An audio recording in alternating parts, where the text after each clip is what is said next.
Hello viewers, আর mobile হসপিটালে স্বাগত জানাচ্ছি। আজ একটা নতুন ভিডিও নিয়ে আসলাম। আজকে নেটওয়ার্ক সেকশন নিয়ে আলোচনা করব। Redmi note 8 network problem solve.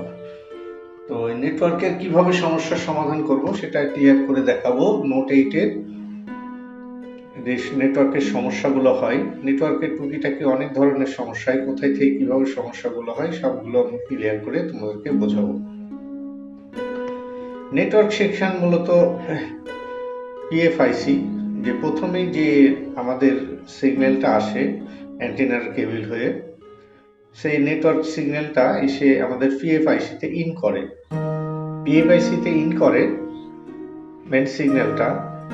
তো আর পিএফআইসি তে যে ভোল্টেজটা, পিএফআইসি কে যে চালানোর যে ভোল্টেজটা থাকে, সেই ভোল্টেজটা কোথায় কোথায় থেকে ভোল্টেজ আসে সেইগুলো আলোচনা করব। পিএফআইসিতে একটা ভিপিএস লাইন আসবে, ভিপিএস ভোল্টেজ। যে ভিপিএস ভোল্টেজটা সাধারণত আসে কোথায় থেকে? চার্জিং আইসি থেকে। বিপিএস পাওয়ারটা আসছে কোথায় থেকে? চার্জিং আইসি থেকে। কত আসবে? 3.7, 4.2। তো অনেক সময় দেখা যায় যে এই ভিপিএস লাইনটা সরাসরি এটিপি আইসি হয়ে তারপরে পিএফআইসিতে আসে।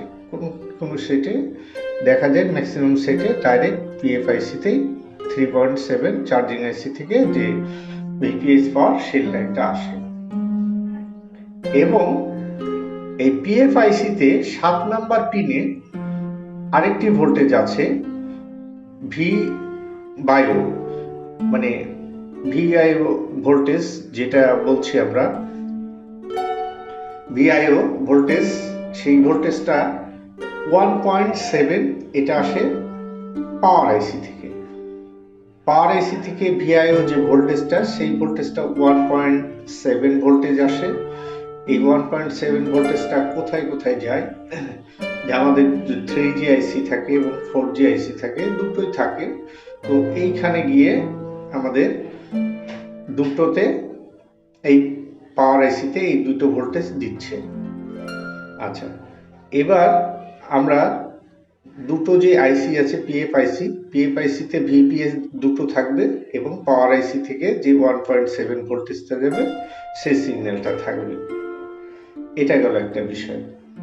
আর এখানে যে পাওয়ার আইসি থাকবে, পাওয়ার আইসি থেকে যে দুটো ভোল্টেজ বেরোবে, পাওয়ার আইসি থেকে একটা হচ্ছে 1.8 এবং 1.0 অথবা 1.2।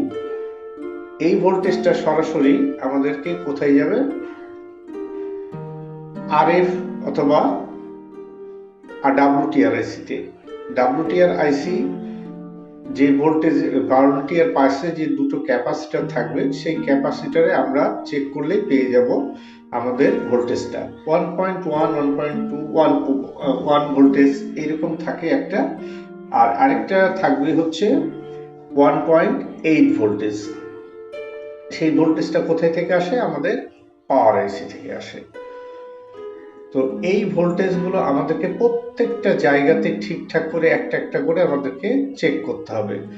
ডাব্লিউটিআর আইসিতে কত ভোল্টেজ আসছে, পিএফআইসিতে কত ভোল্টেজ আসছে, এটিপি আইসিতে কত ভোল্টেজ, প্রত্যেকটা ভোল্টেজ একটা একটা করে আমাদেরকে চেক করে দেখতে হবে। তো সাধারণত যে ভোল্টেজগুলোর প্রবলেমগুলো হয়, আমাদের প্রবলেমগুলো কোথায় আসছে, কিভাবে আসছে, কিছু সমস্যাগুলো দেখে আমরা গেস করতে সহজে পারি। যেগুলো সেটে দেখা যায় সার্চিং প্রবলেম, নেটওয়ার্ক আসছে, ছেড়ে দিচ্ছে, আসছে না, ধরছে, এরকম সার্চিং এর অনেক প্রবলেম হয়। সেই প্রবলেমগুলো যদি হয়, সেগুলো অ্যান্টেনার কেবলের সমস্যা হতে পারে। এবং অ্যান্টেনার কেবল থেকে যে কানেকশনটা আসছে পিএফআইসিতে, এই লাইনে সাধারণত এই প্রবলেমটা হয়। তারপরে দেখা যাচ্ছে যে আমাদের সার্চিং করলে দেখা যাচ্ছে সিগন্যালগুলো আসছে, 2G সিগন্যাল আসছে, কিংবা দেখা যাচ্ছে টাওয়ার ইন্ডিকেট করতে পারছে সার্চিং করলে।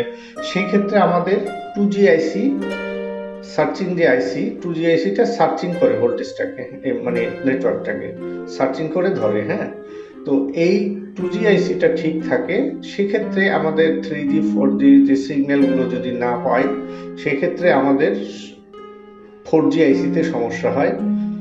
আর যদি নো সার্ভিস থাকে, নো সার্ভিস নেই, এরকম প্রবলেমগুলো যদি থাকে, সাধারণত WTR আইসিতে ভোল্টেজ না থাকলে হয়ে থাকে। এবং WTR আইসির পাশে যে ক্যাপাসিটরগুলো আছে সেগুলো থেকে আমরা ভোল্টেজ চেক করব, নাহলে WTR খারাপ হতে পারে।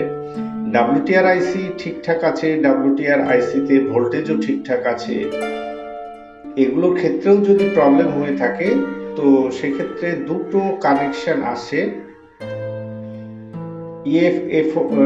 যে ভোল্টেজটা, যে ডাটা এবং ক্লক, যে দুটো সিগন্যাল ডাটা এবং ক্লক, সেই সিগন্যাল RFFE আইসি তে যে সিগন্যালটা আসে, এই ভোল্টেজ মানে দুটো সিগন্যাল, এই দুটো সিগন্যালকে আমাকে চেক করতে হবে। এই সিগন্যাল দুটো আসে কোথায় থেকে? সাধারণত সিপিইউ থেকে। এই সিপিইউর ডাটা এবং ক্লক যদি সিগন্যালটা মিসিং হয়, সেক্ষেত্রে তোমার নেটওয়ার্কের সব ভোল্টেজ ঠিক থাকলেও আমাদের নেটওয়ার্ক কাজ করবে না। তো এই পুরো বিষয়গুলো আমাকে একটা একটা করে, আমি যে বিষয়গুলো একটা একটা করে আমি বললাম, সেই প্রত্যেকটা বিষয় যদি আমরা একটা একটা করে চেক করতে পারি, তাহলে আমাদের সমস্যাটা সহজেই সমাধান হয়ে যাবে।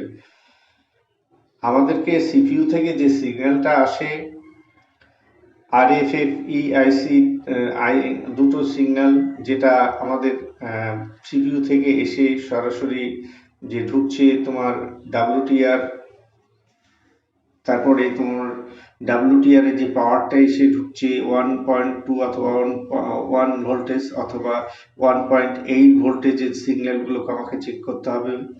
এবং PFIC-তে যে 3.7 যে ভোল্টেজটা এবং 1.7 যে ভোল্টেজটা, এই প্রত্যেকটা ভোল্টেজ যদি আমরা ঠিকঠাকভাবে আমরা চেক করে নিতে পারি, তাহলে আমাদের সহজেই এই কাজটা সমাধান করা যাবে। তো আমরা কাজ করার আগে যদি আমরা প্রত্যেকটা কানেকশনের প্রত্যেকটা বিষয়ের ভোল্টেজগুলো আমরা প্রত্যেকটা একটা একটা করে চেক করে দেখি, তাহলে আমাদের কাজ করতে খুবই সহজ হবে। প্রত্যেকটা ভোল্টেজগুলোকে আমরা ভালো করে মেপে দেখব, আর এই গ্রাফের মাধ্যমে, বর্ণিক গ্রাফের মাধ্যমে যে আমি যেগুলো দেখাচ্ছি, সেগুলো যদি প্রত্যেকটা লাইন যদি আমরা ঠিকঠাক করে চেক করে দেখি, তাহলে আমাদের সহজে সমাধানটা করতে পারবো। তো আমি ডায়াগ্রামের মাধ্যমে চেষ্টা করলাম যতটুকু বোঝানোর। আর এখানে যে প্রত্যেকটা সিগন্যাল কালারিং হিসাবে সিগন্যালগুলো দেওয়া আছে, এই প্রত্যেকটা সিগন্যালগুলো একটা একটা করে আমরা চেক করব। প্রত্যেকটা সিগন্যাল যদি ঠিকঠাক থাকে, তাহলে নেটওয়ার্কটা সহজেই সমাধান হয়ে যাবে। তো আমি আজকের মতো এখানেই ভিডিওটা শেষ করছি। ভিডিওটা তোমাদের যদি ভালো লাগে, তাহলে আমার চ্যানেলটি একটু সাবস্ক্রাইব করবে। ভিডিওটি দেখার জন্য সবাইকে অসংখ্য ধন্যবাদ জানাচ্ছি। আর মোবাইল হসপিটালের পক্ষ থেকেই ভিডিওটি এখানেই শেষ করছি।